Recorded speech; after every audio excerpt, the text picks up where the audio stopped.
So when doing these reviews, I usually have a pretty good idea of what I'm going to talk about, like the structure. Not today. It took me a while to figure that out because when I finished this, I was like, yeah, how am I going to cover this? Here we are. So welcome to my review of the second short story, the light novel SS2. It's a lot. just that's all I can say at the start. At least is like, there's a lot to get into.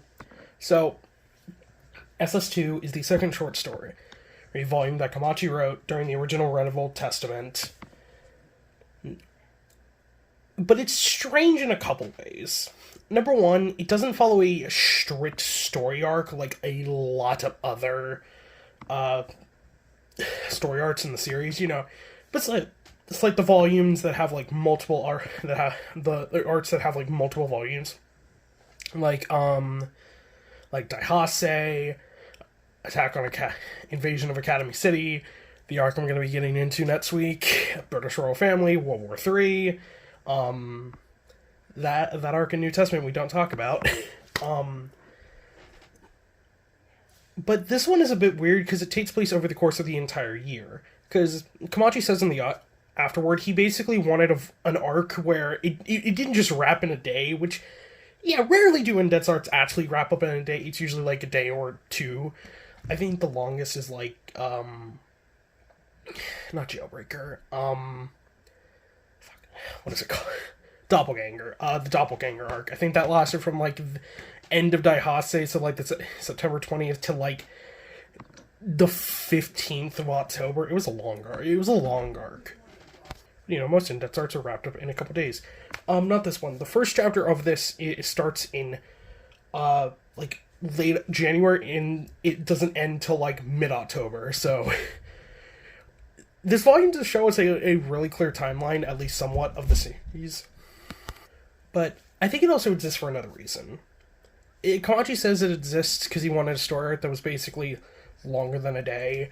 But I also think it exists to set up stuff that is not going to be referenced till New Testament, because we get stuff like with Magic Gods, we get Sugita's introduction, we meet Misaka's dad, a lot. So, the structure of this video is going to be a bit different, because I'm going to be going somewhat chapter by chapter and talking about each chapter.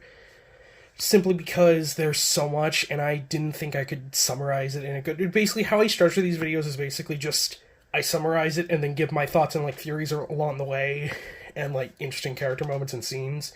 With this, it's, like, it's 22 chapters. There's a lot. But I think, before I get into it, the biggest thing with this is, why I didn't get... Besides Item, pretty much every volume I've covered so far have been adapted within the anime. Except to this one. This one was released after Volume 16, so theoretically, if they wanted to, it would have been during Season 3, but I think for two big reasons, they couldn't do it. Number one, the pacing of Season 3 was already kind of fucked, because they were having to adapt 9 volumes in like 25 episodes, I believe. I forget, because I know Railgun Season 3 and Indent Season 3 had, like, they had, like, more episodes. I think Railgun had 25, while Indent had 26. And second, the structure of this is just kind of weird to adapt, because it takes place over, like, the course of the year, so, yeah. But, it is a bit of a shame they didn't adapt it. So, this arc is technically called the Gemstone Mining Arc. That's what the wiki labels it. But honestly, I'm just going to call it the Gemstone Arc, and I don't really think an arc fits it.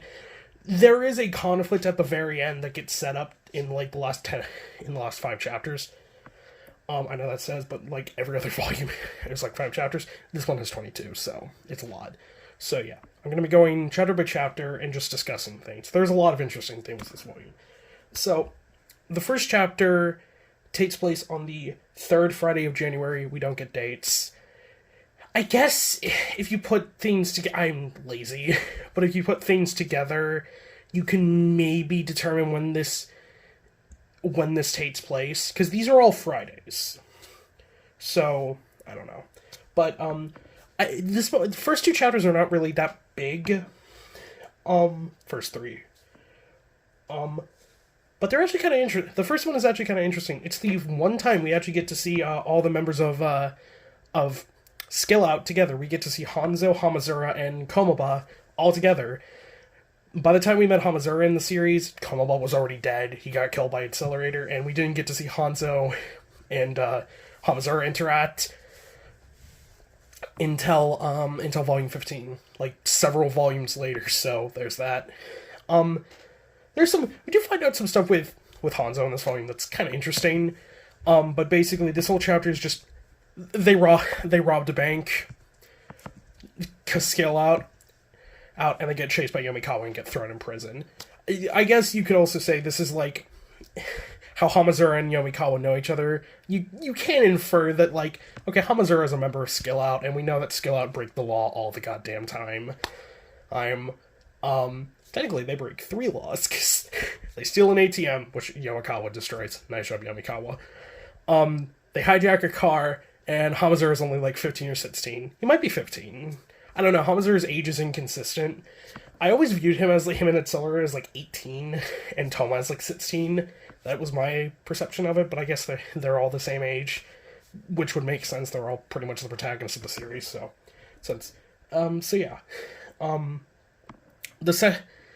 The second chapter focuses on the first Friday of February and focuses on Kanzaki. This is kind of a joke, because basically Kanzaki is hunting a Valkyrie. She doesn't know it's a Valkyrie, but she essentially hunts a Valkyrie. She doesn't know she's hunting a Valkyrie, but she is hunting an individual called the Gene Slasher, and that's all we get. Basically, someone goes around slashing up genes. I feel like a lot of these shorter chapters are Kamachi basically just basically he had random ideas for characters, and he just wanted to shoehorn them in. But the big point of this chapter is it actually introduces us to the concept of Valkyries. A lot of this volume actually has a lot of Norse mythology, which, knowing things in the future, that makes sense. But yeah, they don't fight, but she comes into conflict with a Valkyrie, who's only named Gene Slasher,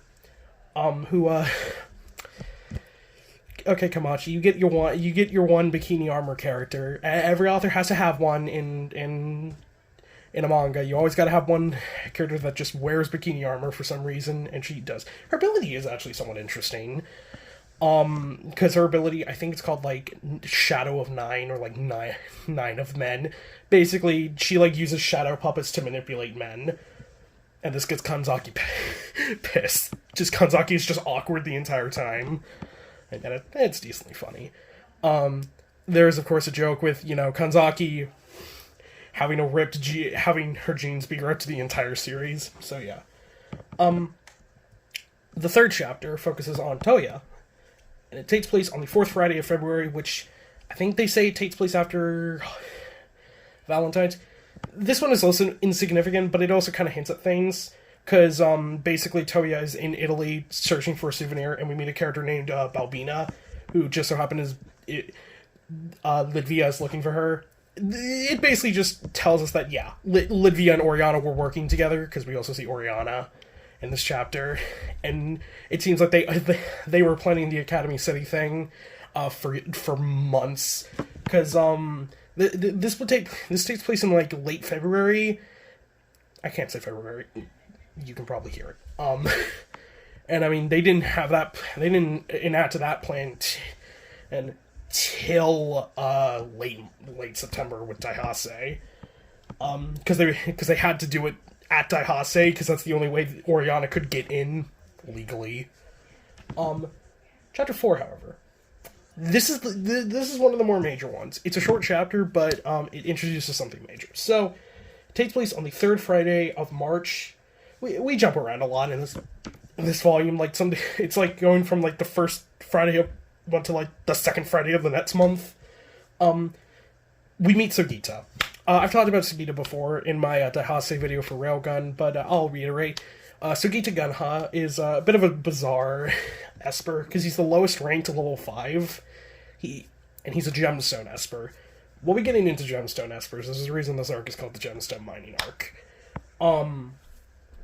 So we meet Sugita and get his whole guts, an amazing punch. my friend hates Sogita because he basically just describes him as grummy with a bit more personality, but I'm like, hey, I like it. My main issue with Grummy is I didn't like his personality, but I love Sogita's personality. He's such an eccentric bastard, but I love him. He basically rescues someone from being bullied. But yeah. And of course, I in the Daihase video, I mentioned the main controversial thing with Sogita is his Rising Sun t-shirt, which was censored in the anime, which, if this ever got adapted, would have gotten censored as well. Now, Sugita's place as the lowest rank is kind of interesting, because him and Ihana, I'm briefly going to talk about Ihana here as well, because they're both kind of the weird level 5s. They're the 2 level 5s that don't have epithets. 1 through 4, 5 have epithets. Accelerator's Accelerator, Kakane is Dark Matter, Misaka is Railgun, which is weird, because it's a move she has, not her ability. Always pointed that out. 4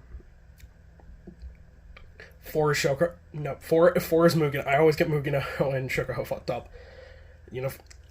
4 is Mugino, who's Meltdowner, and then 5 is Shokuho, who's Mental Out, not Mental Point. That's another ability, I think. I think that's Ayu. Is that Ayu's ability? So that's what happens when you talk about a lot of characters. Toro has a lot of characters. This volume introduces so many fucking characters. But with Sugita and Ihana, they don't have epithets. They're just labeled as number 6, number 7. I can assume the reason why Ihana is called number 6 is because he's just such a mystery. Because what we've learned, at least from my perspective, we only know that he has some mental ability, and he's like the bane of the dark side, but that's like it. We never, to my knowledge, even in the most recent Genesis Testament volumes, we still don't know anything about Ihana. But with Sugita, I think it's just simply a case of they don't fucking understand how his ability works and what to name it. I would just name it Guts. Gutsu. Not the Devil Fruit, because that's an OP one. But, Guts. But yeah. Finally getting to meet Sugita is satisfying, meaning, in the original series, only technically 2 level 5s go unknown, but Shokuha has been hinted basically the entire series, so really only Ihana is the mystery. Chapter 5 is one that is also interesting, because we meet Misaka's dad. It takes place on the first Friday of April. I decided to write down the dates, because I feel like that should be,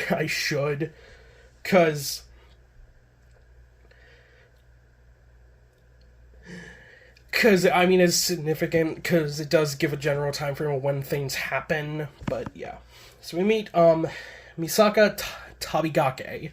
I knew about him, but I always thought he was just introduced in the New Testament. He is introduced here. We get a brief introduction to him, but we find out he's a little bit of an interesting guy. Of course, at this point, we've known Misuzu for a couple volumes. She's a very eccentric woman, to say the least.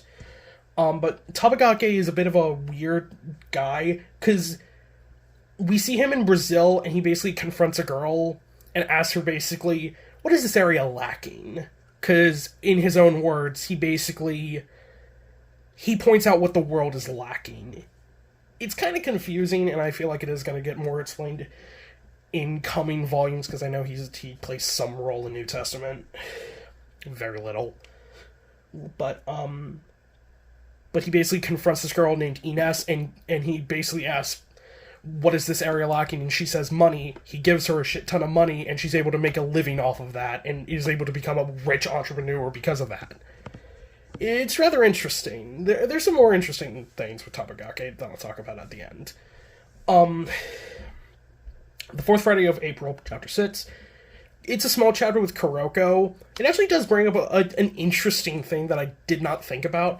So, of course, Tokyo Wadai is one of the most prestigious schools in Academy City, so it makes sense it would have its own barber, but it also makes sense because you have to have trusted people cutting Esper's hairs so they don't steal the hair for cloning. That's actually a concern, because while hair doesn't have the most DNA, it's still your DNA at the end of the day. If you get enough of that, which, I mean, if you're like me, when you get a haircut, you bleed hair, pretty much. that's a lot of hair, and that's a lot of DNA people could clone you with. So it actually, I didn't never realize that, but it is an interesting point that it's like, yeah, you have to have people who you trust as barbers, or else they'll submit that to some dark organization or some shit. There's also a little bit of a gag of like I wanting to make Kuroko's hair afro, which is funny. I also believe this is Kuroko is she a first year at this point? No, yeah, she would be a first year. No. Yeah, I guess she would, because yeah, we know, according to the first year arc in Japanese schools, they begin in April.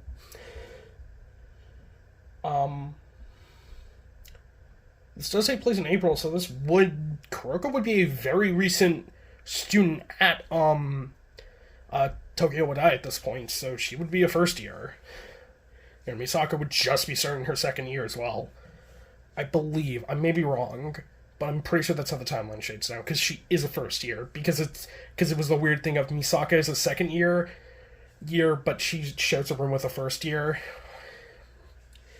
But yeah, they also they start to hint at gemstone espers. They have a little bit of a conversation about gemstone espers. Like, yeah, there are esper, research outside of Academy City, which that was always my question of, like, is Academy City the only place that does esper research? We'll get into this later. But yeah, I'll rant about gemstones later, and my whole theory with them. So, Chapter 7 is probably the most consequential chapter for this volume, because it takes place on the second Friday of May, and it introduces us to a man named Olerus. I believe I'm pronouncing that right. I believe this takes place in Italy at the time. He recently just interrupted and broke apart a child trafficking ring, very terrible, and rescued like 100 kids, which his assistant Sylvia gets on him for. She seems like a hard ass, but kind of cool. But yeah, at least the relationship we get is that Sylvia, it's kind of like the usual. You have like kind of a timid but good-hearted guy and a very hard ass but still kind woman. But a couple of these kids are gemstone espers. That is an interesting thing. And one of the children, I believe a small girl, goes up to Sylvia and asks, what's Olerus's deal? And Sylvia just kind of says, he's a man who should have become a magic god. Which, yeah, oh boy, that's heavy. I'm very surprised Kamachi was able to drop that in a side volume. Of course, Olerus is in the anime. He shows up at the very end of the last episode. He confronts Fiyama after Fiyama gets defeated. I know, spoilers for the future. I've watched the anime. I know what happens. So I've said this multiple times, but he shows up at the very end with Sylvia. And they I forget what he says, but he does name drop a certain one-eyed magic god that we'll be getting into a lot later. She'll be fun. She basically, the child has a funny line where it's like, I feel like I'm getting a simplified explanation. Sylvia just basically says, like, yeah, he should have become a magic god, because the opportunity to become a magic god only comes once every, 10,000 years. And he should have been one. And it's just like... So magic gods at this point in the series have only been mentioned, once, I believe. Correct me if I'm wrong. They've been mentioned... Style offhandedly mentioned them in the first volume to end at and Toma. Yeah. I'm gonna shut my mouth, because I know... Because I roughly know things. I only know about her. We'll get to her. But yeah, Olerus he is named after, I believe, a god of glory. I didn't write that down. I wrote down his ability and what it's named, but I didn't write down his source, because his name is I believe the original god is named Olu. We're gonna have another moment of, I have to pronounce that, but, I just, for the future, because I know more Norse characters get introduced, I don't speak that. I'm terrible at Norse words. Please excuse me, anyone who is Scandinavian and all that, please. So yeah, we'll be talking about Olorus a bit later because he gets into a conflict with someone. So chapter 8, Fourth Friday of May. Hamazara once again is committing a crime. He's still a member of Skill Out at this point. But he's approached by a kunoichi by the name of Korua, which, if that name sounds familiar for any Railgun fans, she briefly appeared during Jailbreaker. I forget what she does. I believe one of the other antagonists during that arc begged her to train under her to become a kunoichi. But essentially, Korua, Hamazara goes on a whole rant about her, like, kunoichi outfit. Don't even know if I'm pronouncing that right, because it's like a yellow yukata, but it's like worn more modernly. She's one of the characters on the cover. I believe this is also the cover with the most new characters, because the only like 3 characters that I think are so yeah, I think only 2 characters are on here that have been shown before, which are Hanzo and Toya. I believe, I may be wrong. But yeah. She's looking for Hanzo, because apparently, yeah, Hanzo is the actual Hanzo fucking Hattori of not legend, but he's descended. Hamazara mentions her boobs as well, because of course he does, because he's Hamazara. Which really makes the scene with him and Kinohata in the anime real fucking awkward when you think about that she's 12 and Hamazara's 15. You're both minors, but that's still fucking weird, Hamazara. She happiness punches him. It flashes him. Wait, what do you want me to say? It's happiness. He gets happiness punch, and then she just punches him and knocks him out. So, that's that. She shows up later. So the second Friday of June, which is chapter 9, it's a small one. Essentially, we just get to see Ueharu actually fulfill... We get to see Ueharu be a hacker, because her epithet is, like, Goalkeeper, because she's an expert hacker. We don't see it that much in Index. We see it a lot more in Railgun.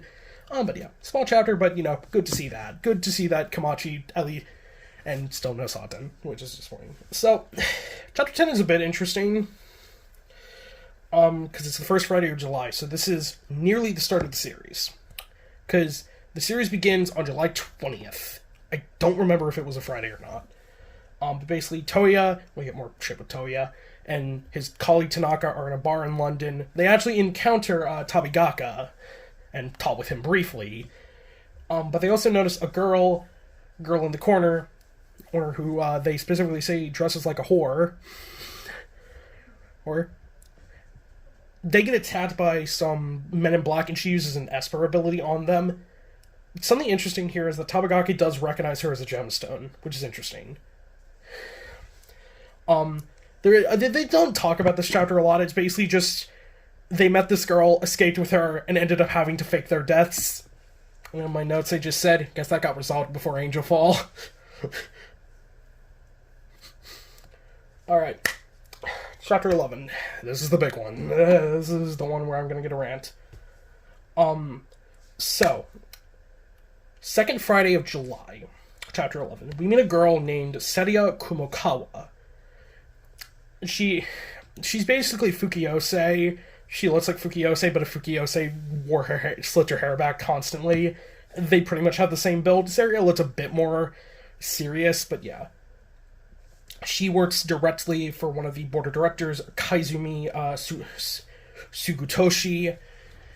I forget how many of the board of directors we know at this point. I know Monaka and him, and I know there's another that was introduced in Accelerator. I don't think we know all 12. I think they were referenced more in Mental Outs. It's not important. Besides Alistair, all the other board of directors are just rich assholes who fund Academy City. That's it. They discuss gemstone espers. So gemstone espers are a small concept in the series that haven't been mentioned that much, but are essentially they're natural espers. A good comparison, I think Seria specifically does is gemstone espers are like pure diamonds. They're naturally forming diamonds, while the espers that are made in Academy City are artificial diamonds. And she says basically it's an assumption that espers are only made in Academy City, which I'm glad they actually referenced, because I was actually curious about that. Is like, are espers only in Academy City? No. And that gemstone girl from earlier, she never gets a name. She seems attached to Toya. That's all we get with her. I don't know if she shows it later, but yeah. Academy City has been making a list of gemstones, but by the time they started, Russia and the United States were also on there. Because a lot of this volume also deals with the conflict with the Stargate project in the U.S., which was an actual thing. I actually had to look that up. I think it was one of the projects in the Cold War. Basically, the U.S. trying to find a way to make Now, honestly, that probably is the explanation from Metal Gear Soldiers. All that, it's like they were trying to find telekinetic ways to make soldiers better. I believe so. I didn't look too much into it, but it was a real project. So we find out 3 espers, technically 4 because we do meet 1 previously, but we know 3 named espers at this point who are classified as gemstones. First is the strongest gemstone, the 7th ranked level 5, Sugita. Himigami Isa, aka Deep Blood, is also a gemstone esper, and Imagine Breaker, aka Selma, are all gemstones. But she does say Imagine Breaker is a little more interesting, so let's not consider it. Okay, so when I was reading this, I kind of had some theories, and I'm going to throw them out. Again, I don't know what's confirmed or deconfirmed in the future of the series, so this is just me. So if I'm completely off the mark, say I am or not, I don't really care, but this is the first time I've had, like, a real big theory, like, okay, what the hell? Okay, so a small plot hole that I've always thought exists within the series is with Himigami. Not her absence and her negative relevancy to the series. Does Himigami have fans? If so, have I pissed you off? But a plot hole I thought was, number 1, okay, a lot of Esper abilities are based off of scientific properties. Now, of course, Deep Blood was made very early in the series. At this point, we only knew about 2 Esper abilities besides Imagine Breaker. We knew about Misaka's, and we knew about Shokuro's very vaguely. So you could chalk up Deep Blood's to, it was very early in the series, Komachi wasn't really sure what he was doing with all the Espers, but if you want it, but take that reason out. I always thought it was a plot hole that Index suppresses Deep Blood with a magical artifact, with a cross. I always thought that was weird. Why? We've seen magical berries affect Esper abilities, but completely negating it? Like, besides Imagine Breaker, that's fucking unheard of. Like, the only things that have negated Esper abilities are things within Academy City. And another reason why I thought Deep Blood was a little bit weird is because it affects vampires, a very supernatural thing. Unless you want to say vampires are like a scientific thing in this series, which I don't think they are. The fact that vampires are a thing Komachi's never referenced that is kind of funny to me. But something that I think Deep Blood, Sugita's ability, and Imagine Breaker all follow is they are not specifically based on any scientific property. Imagine Breaker repels and negates all supernatural abilities, both Esper and magical. Himigami affects attracts and can basically delete vampires from the world, and Sugita's is basically just whatever Sugita wants it to be. Basically, just if Sugita wants to punch with the force of a fucking rocket, he can do that because he's Sugita. But I had a theory that, okay, gemstone espers are naturally occurring in the world, outside of Academy City, and they're specifically rare and not based on scientific properties, are either gemstone espers do not require a scientific property to work off of, and second, my second and probably more unlikely theory, gemstone espers are magical abilities that are misclassified as Esper abilities. Now again, I might be wrong. I might be holy shit off the mark, but considering the fact that Crowley was once a magician and he was the guy that started Academy City with Heaven Canceller or something along those lines, it just kind of makes you think that, like, okay, is there a comparison there or something? It just got me thinking, like, okay, what are gemstone espers really? But that might be a topic for another video. But Seria, who I do like, she is quite nice. She confronts Toma after he gets splashed with water, and he says, Fukuda, the usual Toma shit. This is also the first appearance of pre-memory lost Toma since the beginning of the series. Nice to see him. She basically says, if you were ever curious about that misfortune, if you ever looked into Imagine Breaker, you might find some interesting rules behind it. Implying that she might know something about Imagine Breaker. I know Seria does show up later on in New Testament, so, we'll see where that goes. The next chapter is kind of a small one, but it does set up a future conflict. We see, 4th Friday of July, so I believe this is during or post Indet's arc.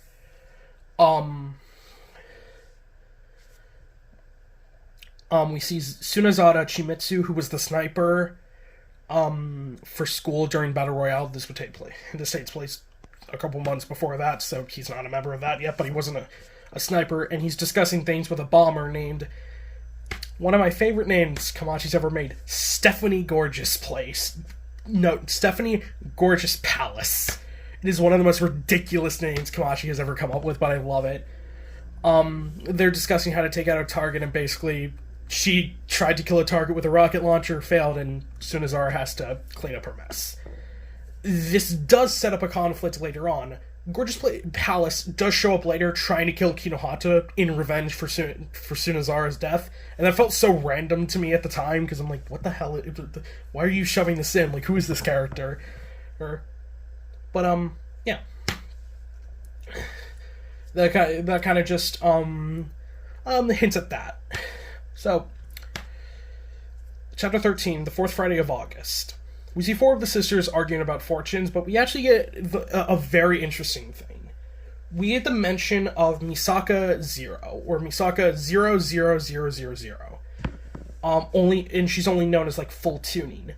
I didn't catch this the first time I was reading, because sometimes I don't catch everything when I read. Makes me think how many things I missed. Ah, fuck. Now I'm feeling bad. But when I saw that, I was like, oh, isn't that Dolly then? The Misaka clone that we meet during Shogo's Bat story in the Daihase arc. But I actually did look it up. Railgun's editor, Ogino Kentaro, confirmed this isn't Dolly. So, that's an interesting thing. If there is a 0th Misaka, but it's not Dolly, when you think... and I did bring this up to my friend, and he was like, shouldn't that be Misaka? And I'm like, technically, yeah, I guess so. But yeah, it's just an interesting thing of,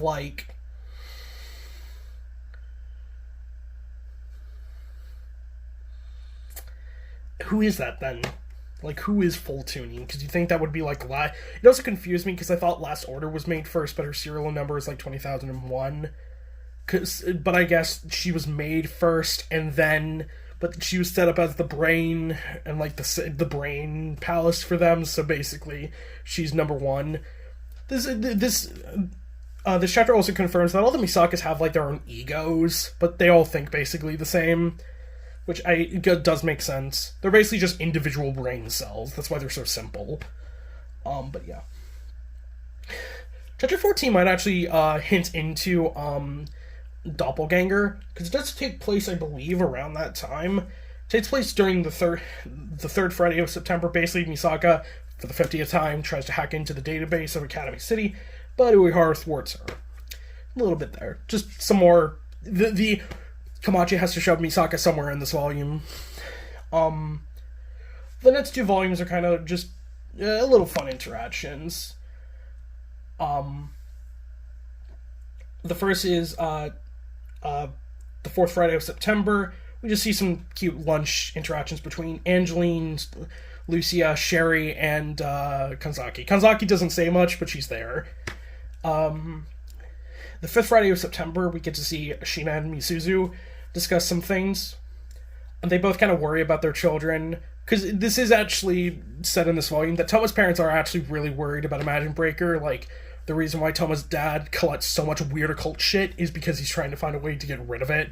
But, nice to know that Toma has good parents. Toma, for as weird as he is, Kamachi allowed him to have good parents. That is a miracle for protagonists. And Misuzu does actually wonder if, like, oh, if I underwent went the curriculum, could I gain electricity powers? Because they say, like, aren't Esper abilities, like, genetic? And they kind of deny that because it's like, well, you're too old for that. Another part of this is Misuzu's like main gimmick is the fact that she's so concerned with how young she looks. Basically, she wants to look as young as she can, so much so that people mistake her for the older sister of Misaka. And she just wonders how Sheena looks so young. Because I believe Misuzu, they're both in their 30s, I believe. Because they have to be. Because at the earliest age Misuzu could have had Misaka, which would be 18, she would still be, like, 32 currently. I think their ages are just, like, early 30s. So, like, I don't know, you could say Misuzu had Misaka at 18. Because she does look very young in, like, one of the flashbacks. And Sheena is, like, in her mid-30s, because she maybe had Toma when she was a bit older, when she was, like, 20 or so. But yeah. Chapter 17, first Friday of October, so we're in October. We're in October for the rest of this volume, so we're on pace with the series. During that Sisters, that is post Sisters arc, which is interesting. So the first Friday of October, essentially, it displays Hamazuro's first mission under Item, which is going to a god-awful B-movie with Kinohata, which, yes, the weird piece of trivia that Item has is that Kinohata just loves going to see god-awful B-movies. And they're like, so you're telling me a great B-movie is basically better than a terrible mainstream film. But yeah, and it's the funny point of because Kinohata makes them fake ideas because she's 12. I'm still really bothered by that. I'm like, why did you make her 12? Like, I know you want all your characters to be like roughly in their preteens and teenage years, but you could have made Kinohata the same age as like Takisubo and the rest of them, and like just say that she's more or less she's petite. That's it. She's the same as Misaka and Kuroko. They're just petite instead of just making her 12. It's weird. I have to think Kamachi's high when he did that because it just feels weird. The final thing in this chapter 18, first Friday of October, we finally get to see Kurua and Hanzo interact. Basically, a year and a half ago, Kurua set out to find Hanzo because we find out, yes, Hanzo is indeed the descendant of Hanzo fucking Hattori, the fucking famous ninja. That is a thing, and I think it said, like, Kurua is the heir to, like, the Iga clan. I didn't look that up. But yeah, ninjas just exist in Toara now. That's a thing. But yeah. So, oh boy. Second Friday of October. All the rest of the book takes place here. This is a big... This has to take place after Battle Royale. Or, like, maybe a similar time frame.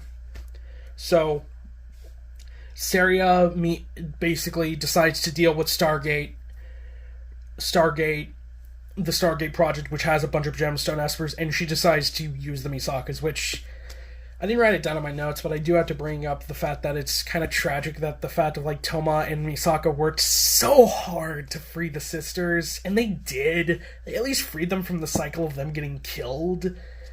But they're still used as indispensable soldiers, basically. Just soldiers that are clones. They have no value. They're nothing to the higher ups of Academy City.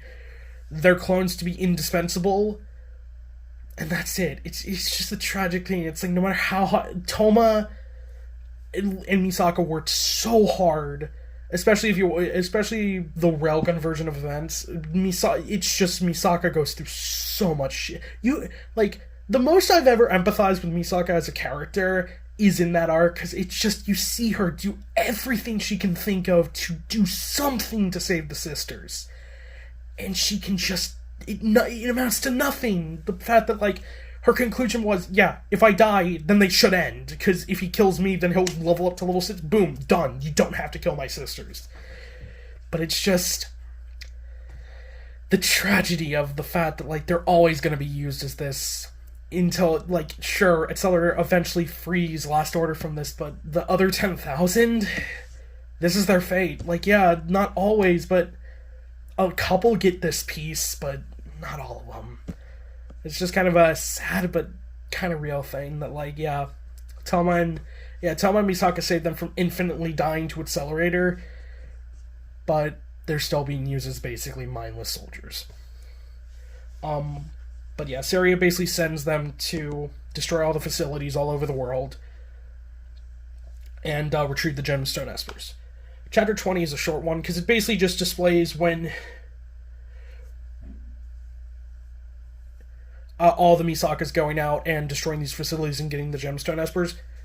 There's 28 of them. I'm pretty sure one of them is the Misaka meets during World War III when she's in Russia. I'm pretty sure it's like 10,092 is that. I need to rewatch that, but and of course I'll know when I get to that, but yeah. But 10,032, which is the one we know, she was assigned a facility within Academy City, which bold. But she gets attacked by a mysterious person, and their target seems to be Sugita. So we find out the mysterious person is actually Olarus.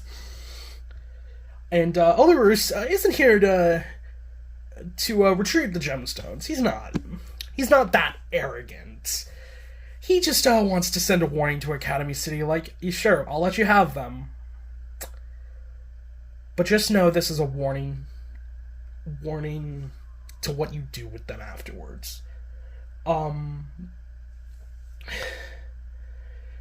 He does say to warn him, and it's very clearly he's talking about Alistair. So Sugita and him have kind of a back and forth where Olarus kind of insults him like, I fight with a reason, you fight for no purpose, essentially. Like, you just fight to fight. Kind of a similar angle that Tozen, not the same, but kind of a similar angle Tozen had to Kenpachi during the Soul Society arc. But unlike Tozen, Olarus, it does not go poorly for him. So basically, he aims to send this warning by defeating the strongest gemstone, basically proving that I could rescue them and it'd be no issue.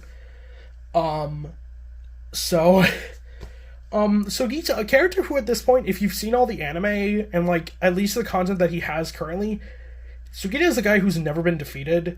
Like, he fought, like, 5.3 Misaka and was pretty okay. Yeah, he bled a little, but he was able to power through it. Olarus destroys him. Utterly. With an ability named...